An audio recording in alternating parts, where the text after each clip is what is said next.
சொந்த பிஸ்னஸ் எங்களோடது. அதனால் எங்களுக்கு நாங்களே அப்பப்போ ஆஃபீஸ்க்கு லீவ் விட்டுக்குவோம். இன்றைக்கி அதே மாதிரி லீவு, ஸ்டாஃபும் லீவு, நாங்களும் லீவு. ஒரு 2 நாள் லீவ் வேணும்னு ஸ்டாஃப் கேட்டாங்க அப்படின்னா தரமாட்டேன்னா சொல்ல மாட்டார். அதுவே கண்டினியூ பண்ணாங்க, பழக்கமாக வச்சுக்கிட்டாங்கன்னா கிளம்புன்றுவார். இவ்வளோ தான். அடுத்த ஒரு இன்டர்வியூ வச்சு ஆர்டர் செலக்ட் பண்ணுறது. இவர் இன்றைக்கி வீட்டில் இருக்க, நான் வெளியே கிளம்பிட்டேன். இந்த கேஸ் ஏஜென்சிக்கு KYC கொடுக்கணுமா, நம்ம இந்த பயோமெட்ரிக் அதெல்லாம் இருக்குது.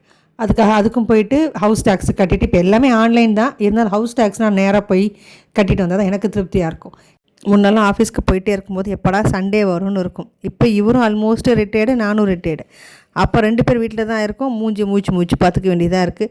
எனக்கே பாதி தான் வேலை வீட்டில், அவ்வளோன்னு வேலை நான் சொல்ல மாட்டேன். அப்போ இவர் வேறு அதை ஷேர் பண்ணார் அப்படின்னா எனக்கு ஏகப்பட்ட நேரம் மிச்சம். அதனாலே இந்த மாதிரி ஏதாவது சும்மா மழையை பார்க்குறேன்னு சொல்லி வெளியே கிளம்பிடுவேன்.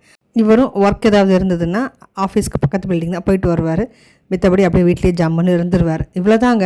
ஒரு 60 வயசு டச் பண்ண போகிறோம் அப்படின்னா அந்த அளவுக்கான ஒர்க்கு தான் எடுத்துக்கணும். லோடு ரொம்ப லோடு தலையில் தூக்கி வச்சுக்கூடாது. ஸோ அந்த மாதிரி கொஞ்சம் கொஞ்சமாக குறைச்சிட்டு வந்துட்டார் இவர். இன்றைக்கி பேங்க்குக்கு ஒரு வேலை இருக்குதுன்னு போனேன். யாருமே இல்லாத கடைக்கு யாருக்கு டீ ஆத்துறாங்கங்கிற மாதிரி கவுண்டரில் யாருமே இல்லை. 5 நிமிஷம் உட்காருங்கன்னு கிட்டத்தட்ட 20 நிமிஷமாக உட்காந்துருக்கேன். இன்னொரு 5 நிமிஷம் பார்க்கணும். இல்லைன்னா நமக்குன்னு ஒரு டோன் இருக்கும் இல்லையா, அந்த டோனில் பேசிட வேண்டியது.